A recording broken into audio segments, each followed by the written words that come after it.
सिद्धार्थनगर विकासखंड भनवारपुर के क्षेत्र भरौली रमनगरा निवासी एक व्यक्ति की 31 मई को कोरोना रिपोर्ट पॉजिटिव आई है। यह युवक 22 मई को मुंबई से चलकर डुमरियागंज पहुंचा था। इसके बाद पॉजिटिव पाए गए व्यक्ति के लड़के के द्वारा रिसीव करके इटवा में चल रहे जांच केंद्र पर पहले जाया गया, जहां पर थर्मल स्क्रीनिंग करके उक्त व्यक्ति को इटवा में ही बने क्वारंटाइन सेंटर राम अवतार स्कूल में भेज दिया गया और पॉजिटिव युवक का लड़का घर चला आया। पूरा मामला 23 मई को उक्त व्यक्ति की कोरोना से संबंधित नमूना जांच के लिए लैब भेज दिया गया था, जिसकी रिपोर्ट 31 मई को कोरोना पॉजिटिव आई। सर, आपके द्वारा यहाँ इस गांव में जो निरीक्षण किया गया, क्या था मामला पूरा?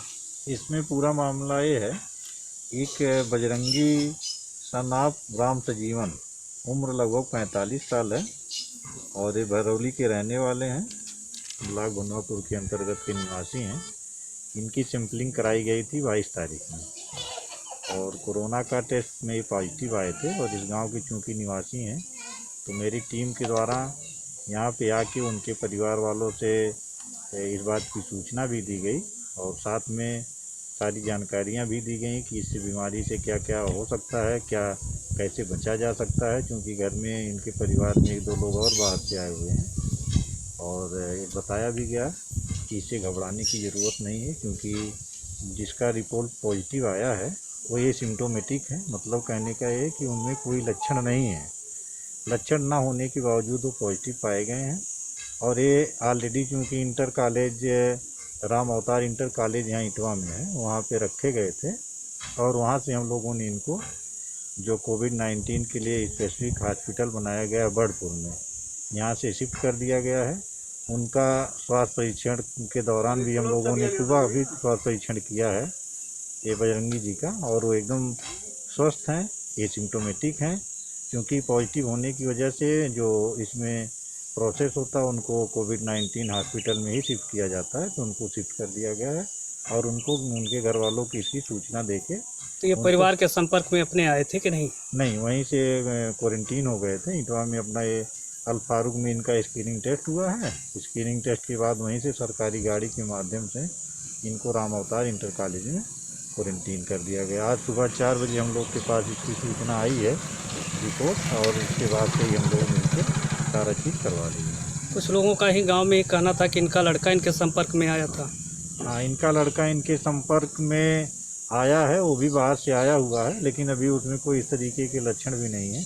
बाकी उसकी निगरानी रखी जा रही है। उनके परिवार वालों को बीमारी इसके कैसे बचाव किया जाता है, ना फैलने पाए, सारी जानकारियाँ दे दी गई। आशा के द्वारा इनके घर का 3 दिन में 1 दिन विजिट किया जाता था, अभी पर डे विजिट करने के लिए बोल दिया गया है।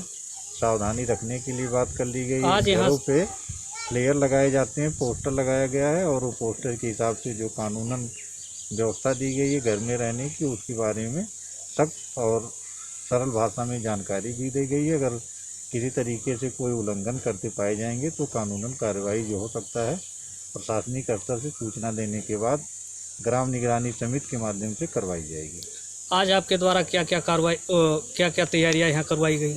आज हम लोग प्रथम दृष्टया तो गांव में आए और इनके परिवार वालों से मिले, परिवार वालों का स्क्रीनिंग टेस्ट भी किए, थर्मल स्क्रीनिंग टेस्ट। और गांव में भी एक इस तरीके की व्यवस्था बनाई गई कि पूरे गांव का एक अलग से स्क्रीनिंग कर लिया जाए। अगर कोई सिम्टोमेटिक पेशेंट पाया जाता है तो उसका नाम के हिसाब से नाम ऐसा टीम बनाया गया गाँव में? हाँ, टीम बना के उनका एक पूरे गांव का स्क्रीनिंग कर लिया जा रहा है। अगर कोई भी व्यक्ति बाहर से आया हुआ, ना कि इनके परिवार का, अन्य परिवार के भी जो व्यक्ति बाहर से आए हुए हैं, सभी व्यक्तियों का एक बार स्क्रीनिंग करके अगर उनका नाम नोट करके अगर उनमें कोई लक्षण पाए जाएंगे तो उनका टेस्ट करवाएंगे हम लोग उनको ले जाके क्वारंटाइन सेंटर में। गांव की साफ़ सफाई से सैनिटाइज वगैरह? हाँ, गांव की साफ़ सफाई चूँकि अभी हॉट स्पॉट जोन ये नहीं घोषित किया गया, बाकी अपने लेवल पे प्रधान जी को बताया गया है और यहाँ के जो सचिव साहब हैं हम लोग के सहयोग में दिन भर रहे हैं आज सुबह से अभी तक। इनको भी जानकारी दी गई गांव की जो भी साफ हो सकता है साफ़ सफाई का विषय, क्योंकि ये रेगुलर चलने वाला प्रोसेस है। यहाँ पे सफाई कर्मी बेचारे लगे हुए थे, काम कर रहे हैं। आने वाले दिनों में साफ़ सफाई का स्तर और अच्छा करने के लिए एक आप सभी से रिक्वेस्ट भी किया गया, प्रार्थना किया गया कि यहाँ का साफ सफाई का स्तर और अच्छा से करवा लें।